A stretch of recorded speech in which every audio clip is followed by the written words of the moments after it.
Alors pour ce premier dialogue, on va recevoir Jean-Yves Blaise et Agathe Rosa.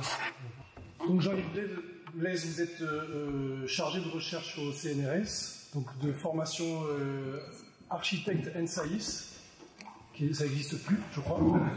Ils ont arrêté. Donc vous êtes titulaire d'un doctorat en mathématiques et informatique à l'université d'Aix-Marseille. Vous travaillez au GAMSO. Votre travail est marqué par une forte porosité entre les sciences de l'information et sciences historiques, et notamment avec le programme d'archivage du patrimoine architectural du XXe siècle.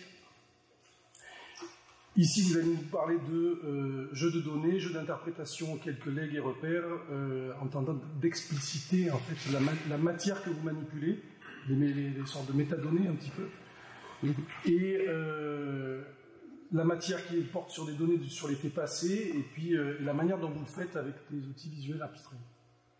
Voilà. Tout à fait. Et je vais introduire aussi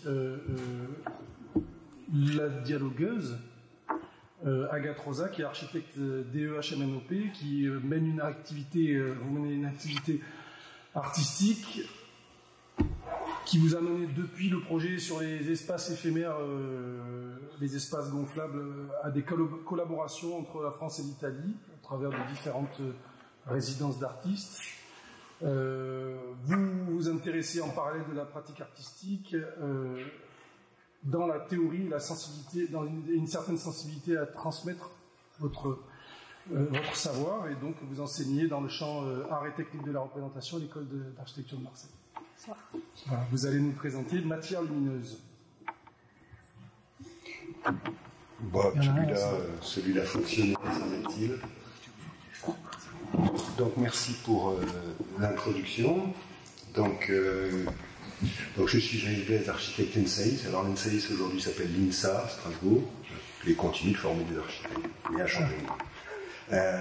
Donc je suis architecte NSAIS, informaticien et chargé de recherche au CNRS, en poste au sein du MAP, que vous avez dont vous avez sans doute entendu parler. Alors je ne parlerai pas du tout de mon laboratoire, je ne suis pas là vraiment à ce titre. Je vais éviter le sujet, je vais plutôt me concentrer sur mon activité, et je ne vais pas non plus parler de recherche.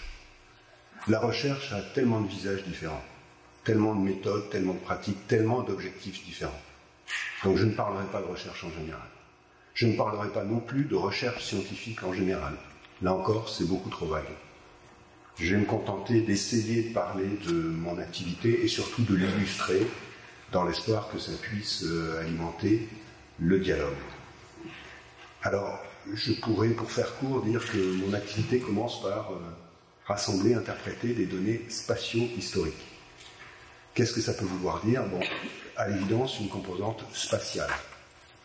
Naturellement, le plus souvent à l'échelle de l'architecture, mais pas forcément de façon très très directe. Et je vais vous en montrer un exemple. Voici un travail que l'on a fait, qui s'appelle Storyline Viz, qui en réalité au départ est un protocole de segmentation de texte, n'importe quel texte. Protocole de segmentation en situations successives ou parallèles. Une nouvelle situation apparaît lorsque l'un des 4 paramètres listés ici, espace, temps, personnage, mouvement, est modifié. À partir de ça, on construit un dispositif visuel que vous avez à droite, dont on va se servir pour essayer de rechercher, par exemple, des éléments convergents ou divergents entre différents textes. Ce que je vous montre là, c'est une application de ce dispositif aux exercices de style de Raymond Queneau, donc 99 fois la même histoire, enfin, supposée être la même histoire. Donc à partir de là, on va essayer de rechercher des convergences entre ces différentes versions de la même histoire. Donc une composante spatiale, mais évidemment une composante temporelle liée aux faits historiques. Donc une composante temporelle avec toutes les incertitudes que cela porte, des manques, des contradictions, et puis tout un tas de verbalisations bizarres, telles que je les illustre ici à l'écran, bizarres et pas du tout compatibles avec des solutions informatiques classiques. Donc mon activité rassemblait à interpréter les données spatio-historiques, les structurer, puis les visualiser.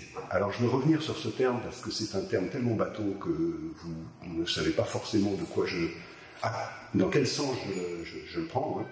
Pour moi, visualiser, ça veut dire découvrir ce qui ne se voit pas, sauf à avoir, tel la Sansui, paraît-il, 32 cerveaux. Moi, j'en ai qu'un qui fonctionne moyennement en plus. Donc, j'ai besoin de m'aider pour comprendre les données que je manipule. Petit exemple très rapide et un peu absurde, je l'admets. Hein. Voici un tableau de température. Si vous êtes capable, vous, d'un coup d'œil, de dire quand il fait chaud, quand il fait froid, bravo, moi, je ne le vois pas. Donc, on peut s'aider pour ce genre de choses par des choses vraiment très très basiques, et on prend un tableur, on obtient quelque chose comme ça, un histogramme. Donc, on voit des jours froids, des jours tempérés, des jours doux. C'est très bien. Et quand on voit ça, on se dit, bon, bah, il doit faire plus chaud en février qu'en janvier. Bon, évidemment, c'est faux. Hein. Pourquoi? Parce que visualiser, ce n'est pas une technique, ce n'est pas une solution visuelle, c'est un mode de raisonnement, c'est un mode de questionnement de nos données. Ce n'est en rien une solution toute faite. C'est d'abord un travail de questionnement de données et d'informations qui laisse toute sa place à des interprétations fausses. Qui plus est, lorsque l'on travaille sur des données spatio-historiques, le genre de tableau de température que l'on a, c'est ça. Hein. Plein de trous, plein de choses qui ne sont pas quantifiables, qui sont à interpréter. Donc les visualiser, dans mon cas, c'est y découvrir ce qui ne se voit pas, certes, c'est l'objectif, mais surtout ne pas prendre pour argent comptant ce qu'on y lit. Garder l'œil méfiant par rapport à ce que l'on y observe. Je précise, parce que quelquefois on me parle de ça, la statistique n'a strictement rien à voir ici. Il s'agit d'aider le raisonnement humain. Bon, j'en viens évidemment à une étape importante qui est celle des remerciements. Je voudrais d'abord remercier Marine d'avoir eu la bizarre idée de m'inviter, mais merci quand même. Et puis Marine et Ibrisser pour tout le travail que représente un événement comme celui-ci. Donc merci à eux. Alors j'ai essayé de construire quelque chose à partir de l'allégorie du tunnel, quelque chose qui concernerait ma propre activité. Je dois vous dire que j'ai eu bien du mal, parce qu'en réalité, si j'y réfléchis, la recherche scientifique, pour moi, c'est plutôt ça, c'est peut-être un tunnel, mais à l'autre bout, il n'y a personne. Donc, je n'ai pas été hyper convaincu, je n'ai pas réussi à la récupérer. J'ajouterai qu'à titre personnel, je vois mon travail comme ça, hein, non pas celui de l'homme canon qui s'élance vers la lumière de la connaissance, mais plutôt celui du mineur qui creuse, qui s'enfonce et qui s'aperçoit, plus le temps passe, qu'il ne sait pas grand-chose. Donc j'ai changé d'allégorie et je suis passé à l'allégorie du puits de mine, en me disant finalement, sur quoi je me base quand je travaille? En fait, je me base sur ce qu'ont fait d'autres avant moi, et avant l'ère numérique d'ailleurs. Il existe plein d'idées qui sont matière à inspiration. Donc je vais passer plutôt par l'allégorie du puits de mine pour introduire ce que j'ai choisi de dire. D'abord parler d'un héritage méthodologique, en vous montrant quelques exemples rapides. Évidemment, ça sera très, très partiel, hein, désolé. Je dirai un mot sur les solutions numériques, qu'est-ce qu'elles apportent aujourd'hui, mais aussi quelles sont leurs limites dans le cas qui est le mien, hein, des données spatio-historiques. Et puis je ferai un petit commentaire conclusif, comme ça, au passage, hein, sur la promesse du numérique et puis sa réalité, en tout cas une de ses réalités. Donc je commence par cette question d'héritage méthodologique. Alors de quel héritage est-ce que je parle? Soyons clairs, précis et étroits. Hein. Je parle uniquement de cette question simple, arrangement visuel de données afin d'assistance au raisonnement humain. Et souvent au raisonnement comparatif d'ailleurs. Hein. On peut faire des états de l'art sur beaucoup de sujets, on peut mobiliser un héritage sur beaucoup de sujets. Là, il est très étroit. C'est de celui-là dont je parle. Voici un petit exemple sur des données quantitatives. Ça date de 1644. Voici une représentation d'une information tout à fait intéressante, les estimations de la différence en longitude entre Tolède et Rome. Donc 12 estimations différentes. La vraie, vous l'avez à l'écran. Donc, bon, précision était peut-être un peu discutable, mais il y a un vrai dispositif visuel qui permet de comprendre l'état des connaissances à l'époque. Autre exemple, cette fois-ci, on se passe de données quantitatives, on va sur des données d'observation. Voici une série temporelle, ça date de la même époque, hein. Là c'est plus ou moins, 1611. Observation des taches solaires. Alors là, c'est pas quantitatif, par contre, c'est une série temporelle. J'observe un phénomène jour après jour pour essayer d'y repérer des tendances. Alors ce dispositif-là, il a été repris, et celui-là je vais le détailler un peu plus, en 1863, dans les cartes météo de Francis Galton. Alors il s'agit de données d'observation aussi, d'une série temporelle, avec l'idée en plus de corréler les facteurs. Et celui-là, je vais essayer de vous le détailler un petit peu, vous dire comment ça fonctionne. Donc voici une journée d'observation, un carré, une journée d'observation. 3 observations par jour, le matin, à midi, le soir. Donc sur le tableau qui est partiel que je vous montre, il y a 15 jours d'observation. Qu'est-ce qui est observé? La pression barométrique, les vents et les températures. Une fois que Galton a fait ça, eh ben, il a pu comprendre un mécanisme qu'aujourd'hui on connaît assez normalement, le motif anticyclonique des vents dans les régions de basse pression. Alors on parle de l'Ouest européen, pas mondial. Motif anticyclonique quand il y a basse pression, motif cyclonique quand il y a haute pression. Ce graphique-là, il n'est pas là pour me dire ce que je savais déjà, il est là pour découvrir ce motif. Et c'est ce que fait Galton. C'est un outil de découverte d'informations. Alors on est déjà un petit peu dans du spatial, là, mais pas vraiment. Alors je vais dans des données quantitatives spatialisables pour vous montrer un autre exemple, assez amusant.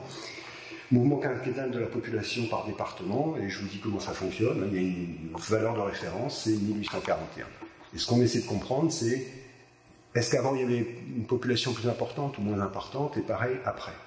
Alors ça fonctionne de la façon suivante. Rouge, c'est sous la valeur de 1841, bleu, c'est au-dessus.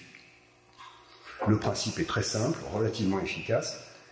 Ça permet de voir tout à fait clairement des différences en amplitude dans un motif de population augmentant, des différences en direction. La Bouches-du-Rhône ont une population qui a tendance à augmenter, le Var c'est le contraire, et puis des choses, voilà, de motifs de population, et concernant les Alpes-Maritimes, données absentes. Et ça c'est un point très important quand on travaille sur des données spatio-historiques, on montre ce qu'on ne sait pas.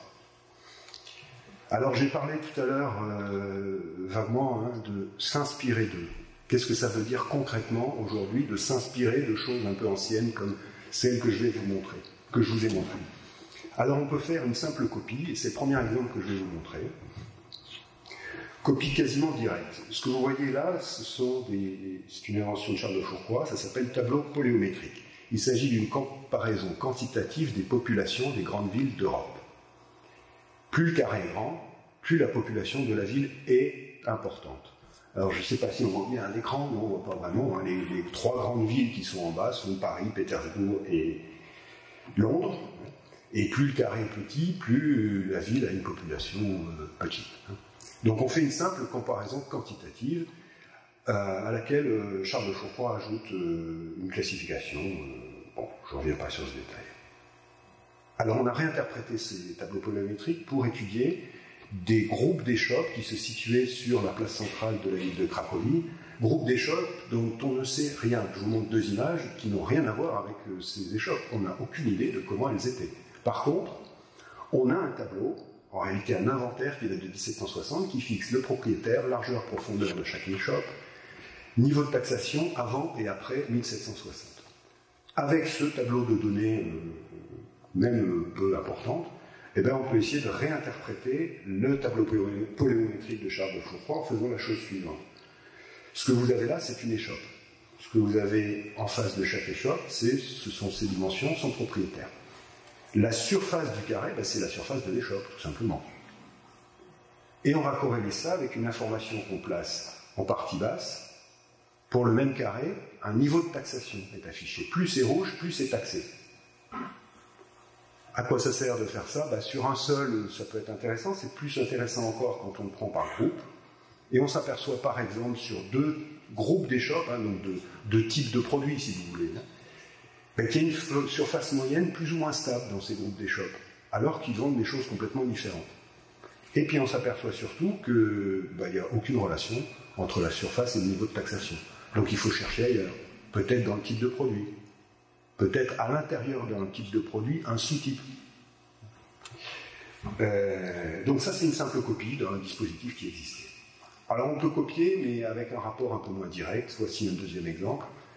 Ici, ce que vous avez à l'écran, c'est un horaire d'avion, hein, des lignes aériennes tchèques datant de 1933.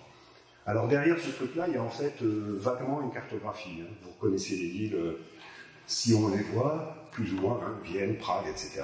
Donc en fait, il y a presque une cartographie derrière. Alors il y a une cartographie, mais qui a été réinterprétée. En réalité, les villes ne sont pas représentées dans leur lieu exact, elles sont redistribuées dans l'espace en conservant l'ordre plus loin, plus près, mais pas les distances. Donc il y a une espèce de redistribution dans l'espace, mais on comprend quand même plus ou moins le cadre. Puis, entre chaque aéroport, on a des horaires classiques, dans un sens, dans l'autre. À la sortie, qu'est-ce qu'on a avec ce dispositif? On a une vue d'ensemble du réseau, des informations sur chaque vol et un profil pour chaque aéroport. Donc on a une espèce d'information globale relativement efficace. Alors ça, on s'en est inspiré, mais alors là de façon, on va dire, moins directe, sur une idée très simple. Essayons de coller des horaires sur un fond cartographique et voyons ce que ça donne. Alors c'est plus ou moins un exercice pédagogique, mais je vais vous dire comment ça fonctionne. L'idée ici est de déterminer le profil spatio-temporel de l'offre de vol d'un aéroport, à savoir celui de Nice en l'occurrence. Alors ça fonctionne de la façon suivante.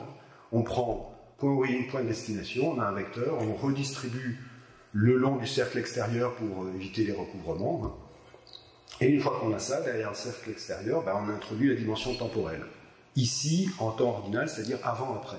Bon, il y a une version en temps discret avec les vrais horaires. Donc on a là une vision globale de l'offre d'avions pour l'aéroport de Nice sur, par exemple, un lundi. On s'aperçoit qu'il y a des destinations non accessibles. Et puis pour ceux qui ne savent pas pourquoi il y a une promenade des Anglais à Nice, bon, là vous le voyez. Alors je vais passer maintenant à un petit volet solutions numériques. Quel bénéfice? Alors il y en a plein. Je n'ai pas envie tellement de commenter les bénéfices du numérique, vous les vivez probablement au quotidien. Je voudrais plus insister sur ceux qui sont sujets à question, en particulier quand on manipule des données spatio-historiques. Rapidement, sur notamment ce qui est pré-traitement des données. Alors pré-traitement des données, ça veut dire par exemple chasser toutes les données aberrantes dans un jeu de données.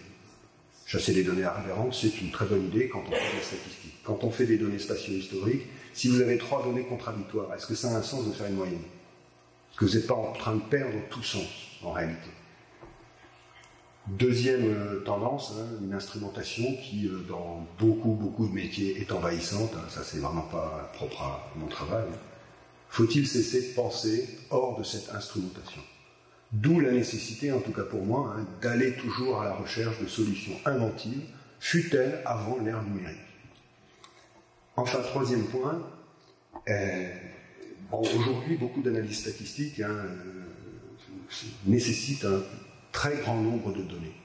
Peut-on véritablement penser qu'on va pouvoir augmenter en taille et en densité la donnée historique sous prétexte qu'il nous faut beaucoup de données pour faire de l'analyse statistique? Ça n'a pas de sens. Donc là encore, une limitation claire. Alors, je vais vous faire une petite illustration sur un cas que certains connaissent peut-être déjà. Alors évidemment, comme c'est noir, on ne voit pas grand-chose, mais je vais essayer de le commenter pour vous illustrer de quoi il s'agit. Il s'agit d'une représentation de la vitesse des bus sur le réseau de bus de la ville de Boston. Alors quand on regarde d'un peu plus près, voilà ce que ça donne. On voit des zones, je vous le dis, celle qui est ronde, elle est rouge. C'est là où les bus vont très lentement, donc zone de bouchon. La zone qui est verte, c'est une zone où les bus vont vite. Alors comment on fait ça? On prend des données GPS, puis on regarde à quelle vitesse avance le bus. Donc on repère des motifs avec ça, et puis on repère même une erreur que dans cet exemple-là, il y a un trait qui finit dans la mer. Alors peut-être que le bus a fini dans la mer, c'est possible, mais c'est pas sûr. C'est peut-être juste une donnée aberrante. Bon. Alors ça c'est très bien, c'est très efficace. Moi j'aime beaucoup. Ceci dit, ça implique des données massives. Est-ce que ça c'est intéressant si on est un seul bus? Ça implique des données denses. Est-ce que si on ne prend que le point de départ et le point d'arrivée, ça a un sens? Non. Pour pouvoir faire quelque chose comme ça, il faut des données massives, denses, si possible temps réel, et des protocoles de collecte vérifiables pour pouvoir, par exemple, expliquer ce bus qui a fini au fond de la mer. Donc, ce que je peux dire pour faire court, hein, beaucoup de solutions émergent des différents champs que je cite ici. Hein. Beaucoup de solutions inventives existent dans le champ de la visualisation d'informations, malheureusement pas beaucoup qui sont applicables à des données spatio-historiques. Alors qu'est-ce qu'on fait dans ce cas-là? Sûrement plein de choses, je donnerai deux indications. Hein. D'abord, premier réflexe, pas d'amalgame entre le connu et l'hypothétique. Ce que je vous montre là, ça fait 18 ans qu'on a fait ça. Déjà à l'époque, on était capable de distinguer le connu et l'hypothétique. C'est une question de méthode, c'est pas une question d'outil. Ça a été d'ailleurs fait par la maquette, hein, fait par un étudiant d'école d'architecture de Marseille, au passage. Donc ça, c'est un premier réflexe, mais c'est presque de la déontologie, je dirais. De façon plus générale, je crois qu'il faut envisager une phase de lecture critique et d'interprétation des données brutes, très importante quand on parle de données spatio-historiques, et puis songer à corréler, comparer, lire la collection plutôt que l'individu. Petit exemple rapide, hein, sur cette grille d'indices recueillis lors d'un travail de compilation de données citoyennes sur des petits patrimoines. Alors voilà comment ça fonctionne. Les couleurs correspondent à des départements. Ici, vous avez une commune. À l'intérieur de chaque commune, je vais essayer d'accélérer. À l'intérieur de chaque commune, les lignes verticales correspondent à des édifices. Puis, la rangée de points, hein, donc les 3 points d'une ligne verticale, correspondent à 3 indicateurs, localisation, orientation, chronologie. À partir de là, on va colorer chaque point en fonction de ce qu'on sait vraiment. L'information existe, données contradictoires ou pas de données du tout. Donc on obtient une sorte de cartographie générale de la qualité des indices que nous avons recueillis sur, là, en l'occurrence, 1200 édifices. À partir de ça, on va faire du tri, du filtrage, hein, par exemple sur la datation. On va s'apercevoir que dans telle ou telle commune, il y a des motifs tout à fait différents. On va pouvoir chercher des motifs comme par exemple où l'information est-elle entièrement définie, mais on s'aperçoit que sur l'ensemble, il n'y a que 2 communes où l'information est entièrement définie. Voilà. Donc face à ces données spatio-historiques, pour faire ça, il faut quand même disposer de données d'information stables. Et la question que je pose, hein, et je vais finir là-dessus, hein, le numérique l'encourage-t-il? Oui, d'une certaine façon. On arrive à partager des données, etc. Ça c'est clair. En tout cas, c'est la promesse. Mais attention, parce que de mon point de vue en tout cas, le numérique est par nature sujet à la volatilité et à l'entropie. Je vous l'illustre en utilisant cette petite image. La promesse du numérique, c'est des données, des informations de plus en plus massives, de grande qualité, un espèce d'arbre qui grandit année après année. Je me demande si la réalité du numérique, ça ne serait pas plutôt ça. Alors oui, il y a des données, oui, mais elles sont déjà par terre, et leur qualité peut être discutable. Donc c'est sur ce point que je termine pour rester dans les clous, là, hein, et je vous remercie. Voilà.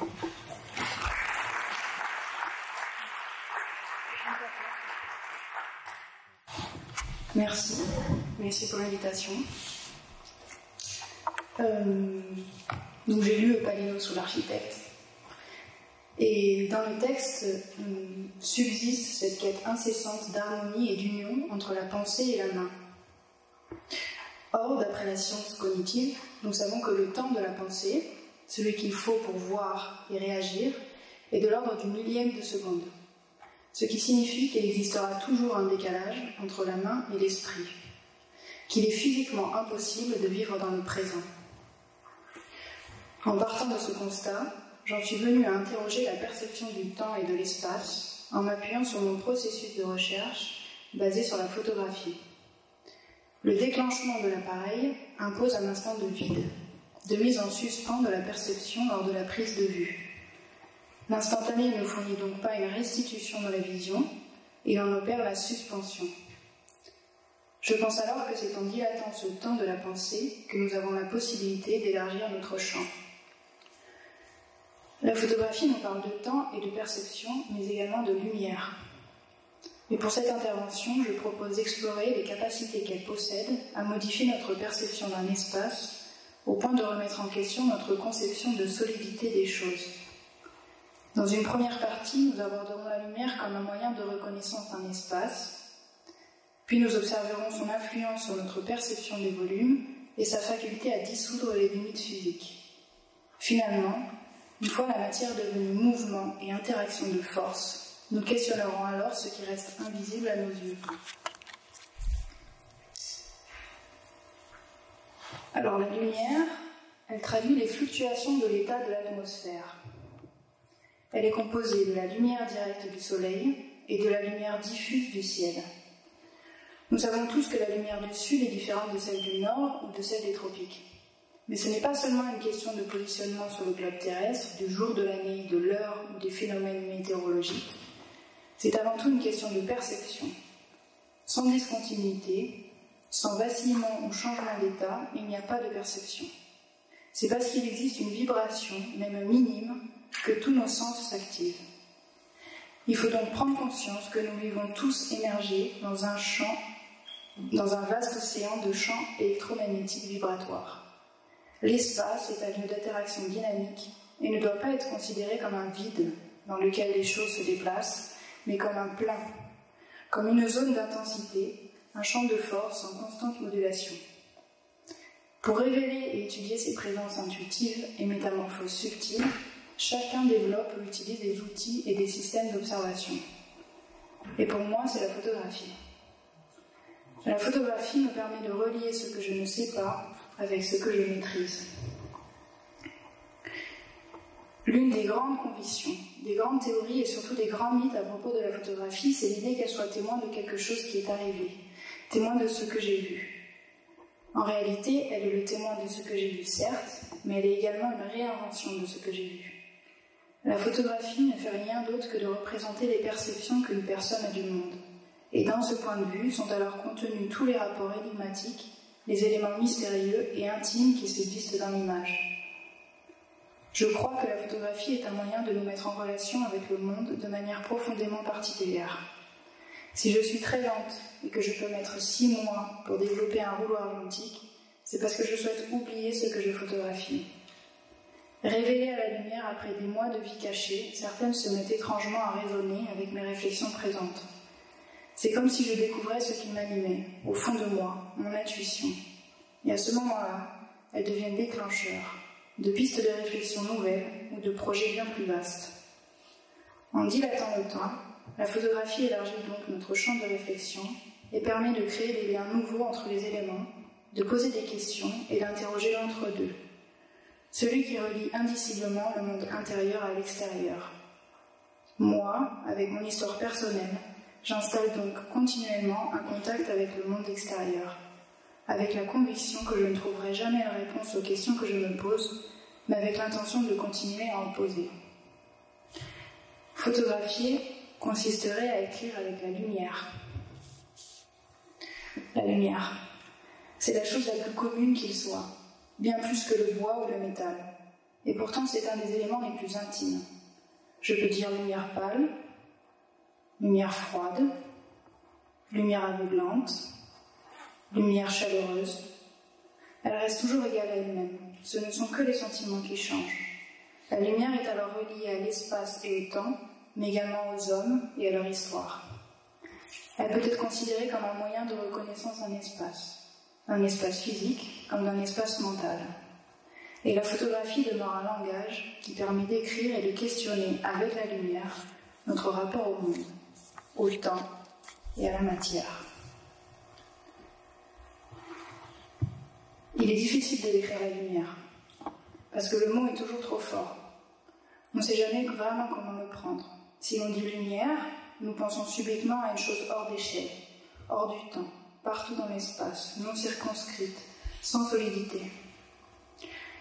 La lumière est avant tout une forme d'énergie, que nous percevons à travers nos sens. Mais pour moi, ce n'est pas seulement le phénomène qui permet de voir avec les yeux, c'est surtout ce qui met en mouvement les choses, ce qui met en vibration et en résonance. La lumière interagit avec les atomes qui composent la matière visible de l'univers. Sa singularité, c'est qu'elle est de nature même invisible. Pour qu'elle se manifeste, il est nécessaire que son trajet soit intercepté par de la matière. Le rayonnement solaire modifie constamment l'équilibre atmosphérique, provoquant une instabilité de l'air et des mouvements perpétuels.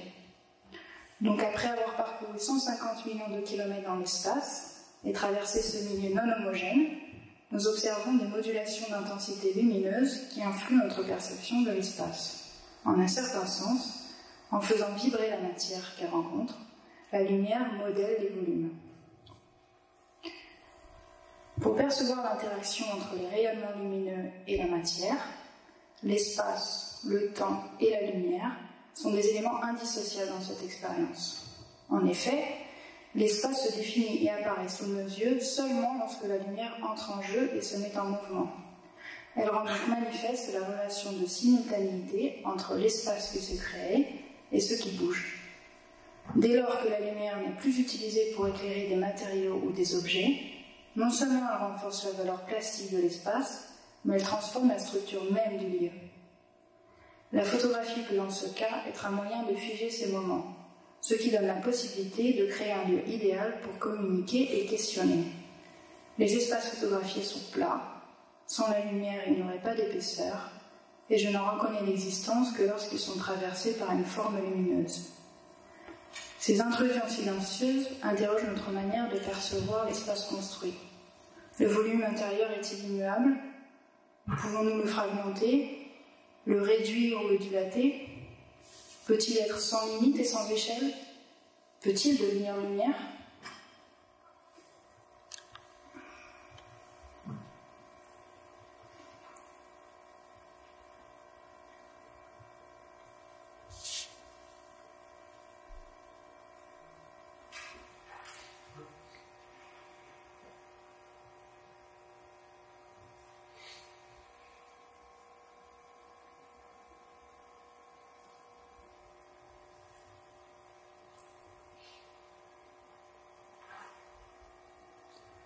En interagissant avec la matière et en intervenant sur notre perception des volumes, la lumière nous permet d'interroger l'existence de synergie entre l'espace construit et l'extérieur.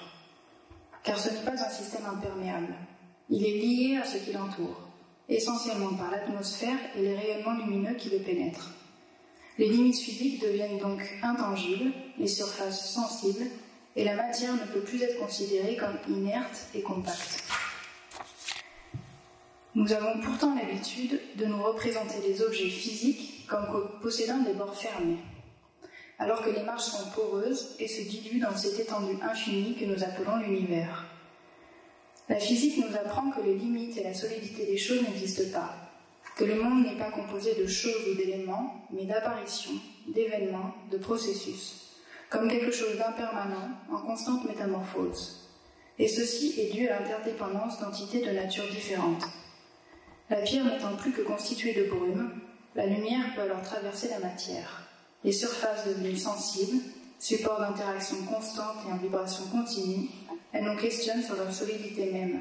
Sont-elles minces, ténues, évanescentes ou liquides ?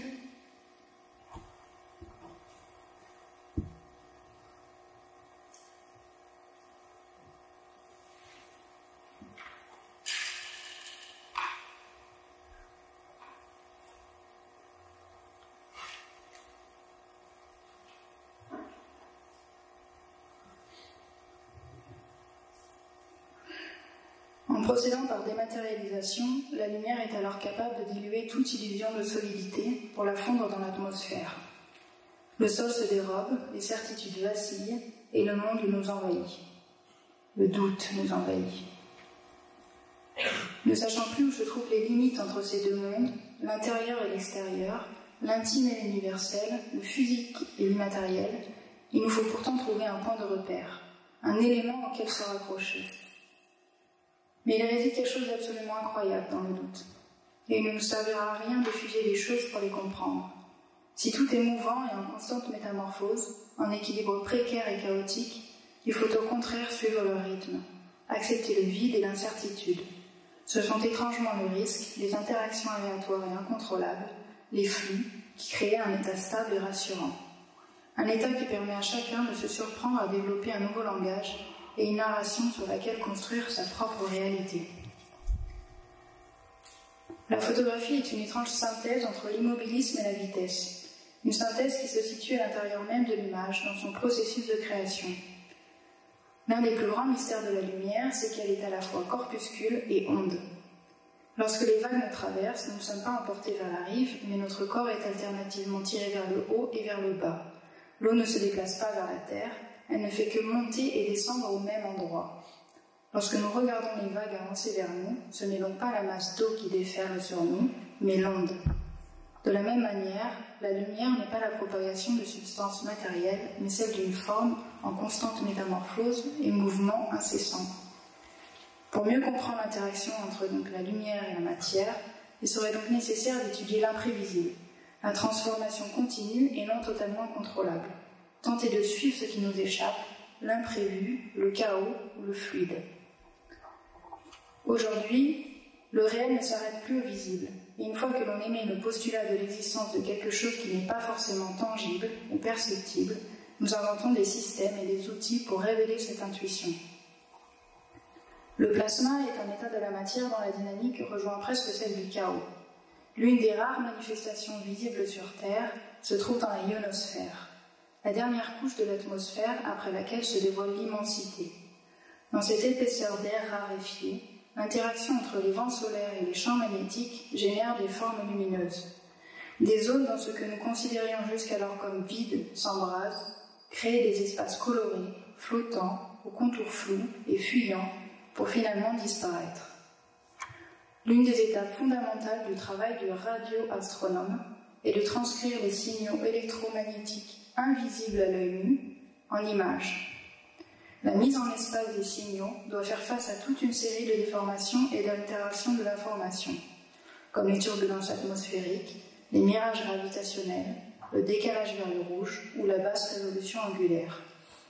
Et pour résoudre ces problèmes, la transformation des données en images et le gain en résolution est confié à des logiciels et algorithmes puissants. Seulement, certaines zones restent floues, noires et impénétrables. Les scientifiques comblent alors ces manques dans une image qui n'existait pas jusqu'alors par leur propre interprétation. La photographie nous pose alors cette ultime question. Comment regarder sans croire?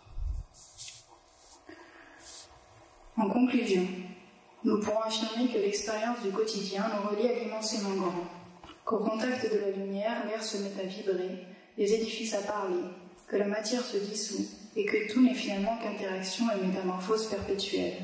Seulement, l'homme tend toujours vers une stabilité, à donner aux formes aléatoires une géométrie et un ordre au chaos, comme le fait la science exacte pour nous expliquer le monde qui nous entoure.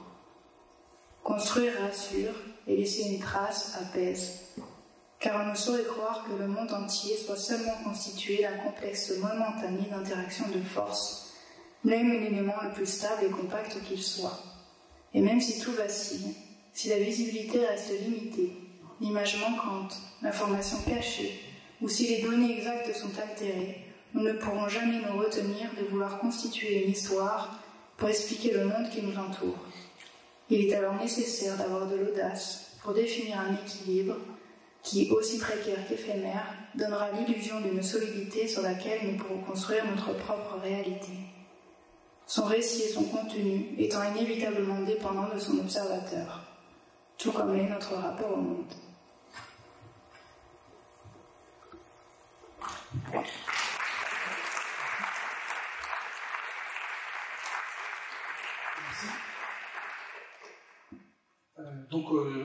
Alors, moi, j'écoute cette intervention et je vais ramener ça un peu à des questions juste d'architecture par rapport à nos étudiants. Et je pensais à la phrase de Kant qui parle de Louis Kahn, quand il parle de l'idée et du dessin, et qui dit que faire un trait sur le papier, c'est déjà une mesure de ce que l'on ne peut exprimer pleinement. La première ligne sur le papier, c'est déjà moi. Donc l'idée est absolue, et le dessin est une formulation incomplète en fait, de l'idée. Et j'ai l'impression que vos travaux, à l'un et à l'autre, ils ont ce rapport dans la compréhension du sens de ce trait. C'est-à-dire ce moment où se retrouve comprendre ce qui s'est passé derrière et donner du sens à ce qui s'est à une intention en fait.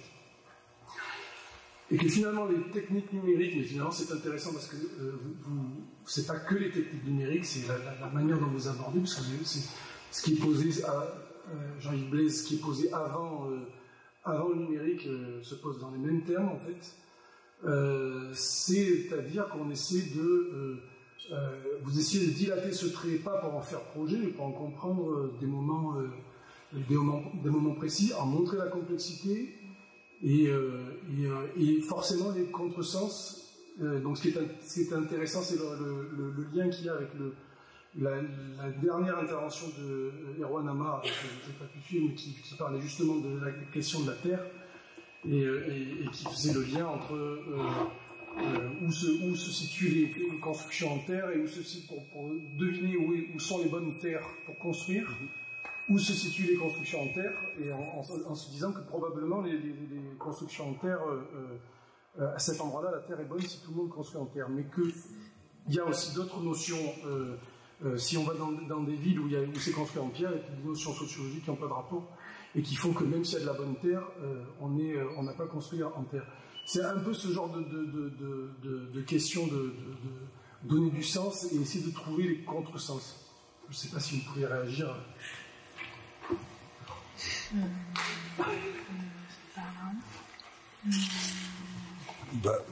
Moi, je rebondis un instant. Vas-y. Sur cette idée du trait, là. Et en réalité, moi, ce qui me parle, au-delà du trait comme un démarrage, le trait comme une réduction de la complexité du monde.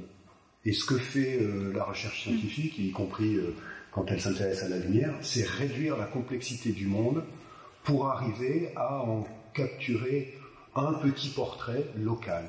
Reste après, pour vraiment faire sens, à aller au-delà du petit portrait local d'un phénomène, le ramener à d'autres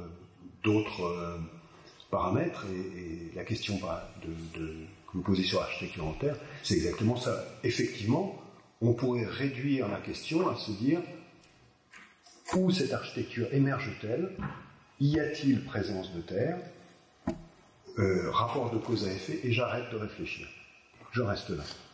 C'est une réduction. Mais en fait, dès que l'on commence à creuser, on va au-delà. On va regarder quelle est la terre exactement, donc on ne s'arrête pas au seul indice, on creuse à l'intérieur.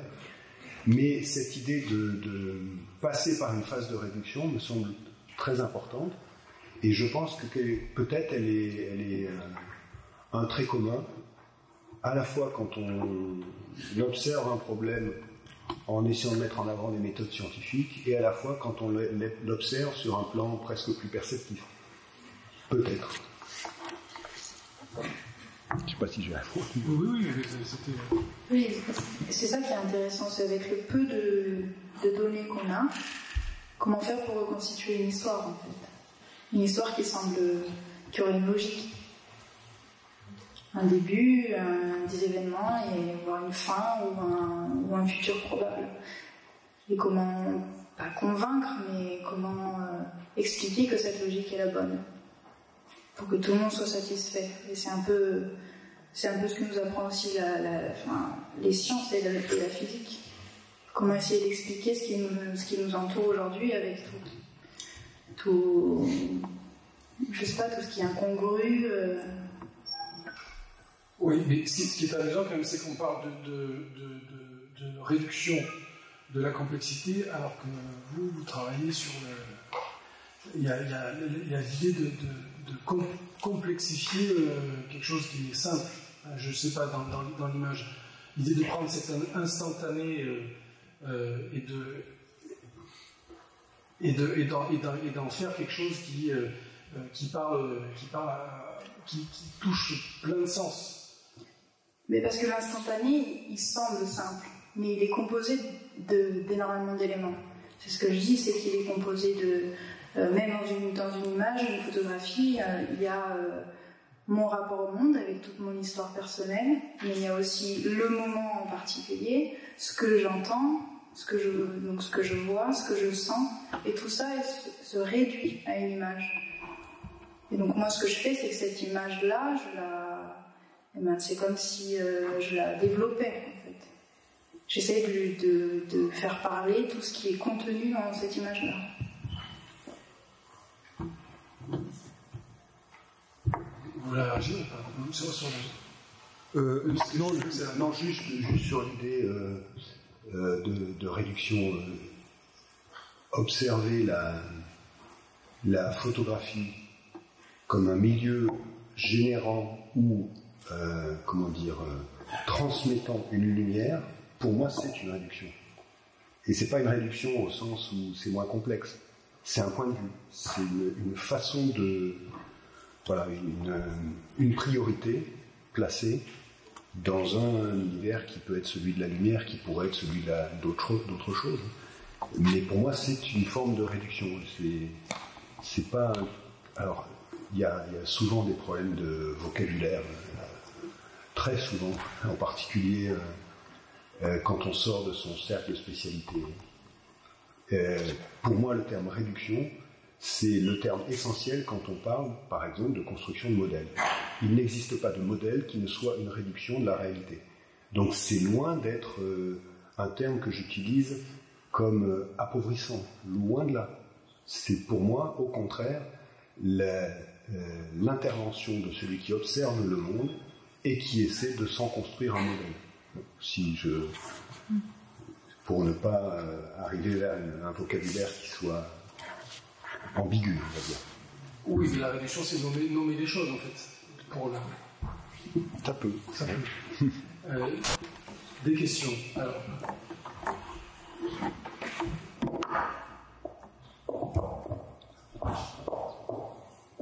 J'entends une question que vous désirez de rebondir par rapport à ce que vous dites.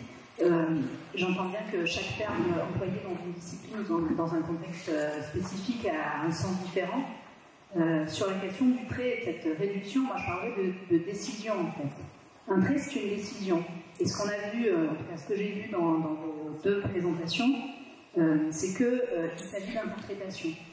C'est-à-dire que ce soit la plasticité d'outils de lecture ou l'acte photographique, le développement d'images, dans les deux cas, on est dans une forme de point de vue, effectivement, d'interprétation, de traduction. C'est-à-dire on est bien, et c'est le propre de la plasticité, dans un nouveau langage, un langage plastique, qui vient exprimer, alors bon, cette réduction, c'est pas le terme que j'emploie, mais j'entends, c'est bien la question c'est nommé, effectivement, c'est bien la question du langage. Pour moi, ce sont des décisions.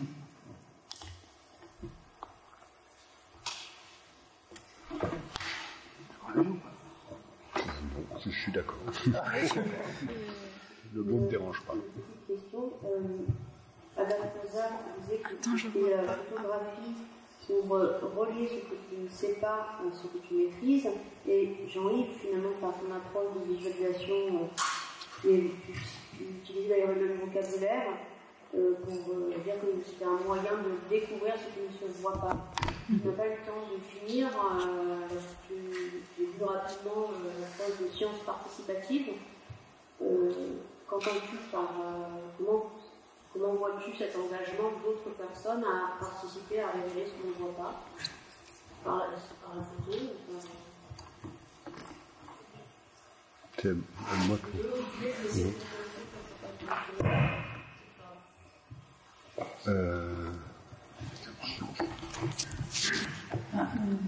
Révéler ce qu'on ne voit pas, pour moi, la seule manière de le faire, c'est justement de me fier à l'intuition. Et donc, c'est de dilater ce temps, d'oublier ce que je fais, pour le retrouver un peu plus tard.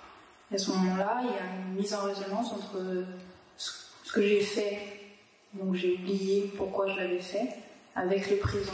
Et à ce moment-là, dans cette résonance-là, alors j'arrive à voir ce que je ne voyais pas. Pour moi, c'est comme ça que ça fonctionne. Oui, alors, bon, pour essayer de rebondir sur la question des sciences participatives qui fait partie de la question, donc de façon générale, il y a cette idée effectivement de se servir du graphique pour découvrir quelque chose qu'on ne voyait pas, mais s'agissant en particulier de petits patrimoines. Où se trouvent les données? Où se trouve la connaissance? Chez les citoyens. Donc moi, c'est une vision extrêmement pragmatique, en l'occurrence. C'est eux qui savent. Donc je vais voir ce qu'ils savent, et je vais essayer de découvrir dans ce qu'ils savent quelque chose que leur implication propre va permettre de révéler. Sur le terme participatif, là, on pourrait aussi assez largement discuter. Les sciences participatives sont nées, il y a maintenant un petit moment, du besoin qu'avaient les scientifiques de mener à bien des tâches qu'ils ne pouvaient plus mener compte tenu de la quantité, alors typiquement dans la notation d'images dans les sciences naturelles, par exemple. Donc ça, le terme science participative est parti de là. Moi, la question qui m'a intéressé quand j'ai regardé ça, c'est comment on fait pour passer de la notion de science participative, où le scientifique est à la baguette, on va dire, à la notion de science citoyenne, qui est presque l'inverse. Où le citoyen, ou les citoyens, tout d'un coup, se figent sur une question qui peut être sociétale, qui peut être scientifique, qui peut être un peu des deux, produisent et vont chercher chez éventuellement des scientifiques un complément. Donc dans cette évolution-là, je trouve qu'il y a quelque chose de tout à fait intéressant.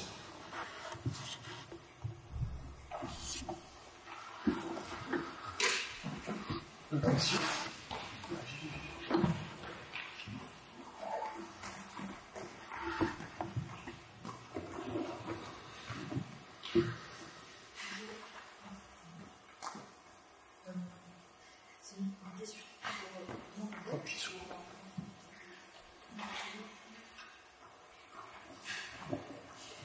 Une question pour M.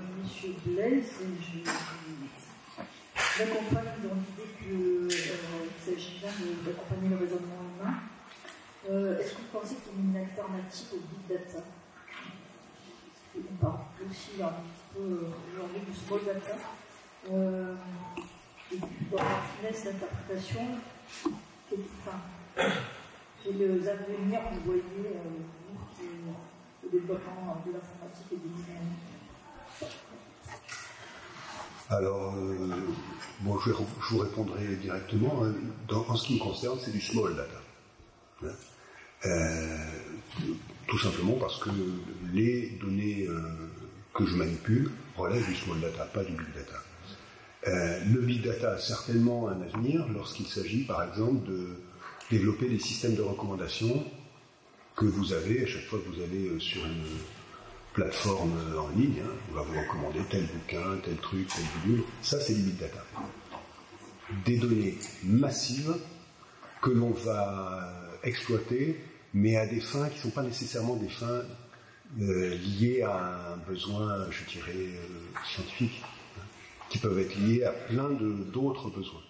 Le big data, c'est ce que j'ai mentionné quand j'ai montré Boximographie, c'est l'idée, de toute façon, il faut une telle quantité, une telle densité de données que, personnellement, je pense que ça n'a pas d'application réelle, concrète et rapide dans le champ qui est le mien, celui des données spatio-historiques. Après, ça a plein d'autres terrains de développement, on va dire. La question, c'est quand même le sens que l'on met au-delà des big data, dans la manière dont on analyse les choses. Et à chaque fois, vous deux travaillez sur le sens. Il y a une lecture interprétative qui est presque l'ordre du projet dans ce que vous faites, de la manière dont on dessine les choses, parce que vous avez montré quelques dessins, notamment les graphiques que vous faites sur le petit patrimoine. Il y a quelque chose de l'ordre de l'architecture et de la forme. Et pareil pour de ton côté, c'est-à-dire quand tu attends le sens des choses, tu attends d'imprimer pour comprendre le sens. C'est-à-dire que le sens ne vient pas tout de suite. Le sens, il vient avec le travail et avec le temps. l'impression que ça donne. Je ne sais pas s'il y a d'autres questions. Bon. Merci alors. Merci à vous.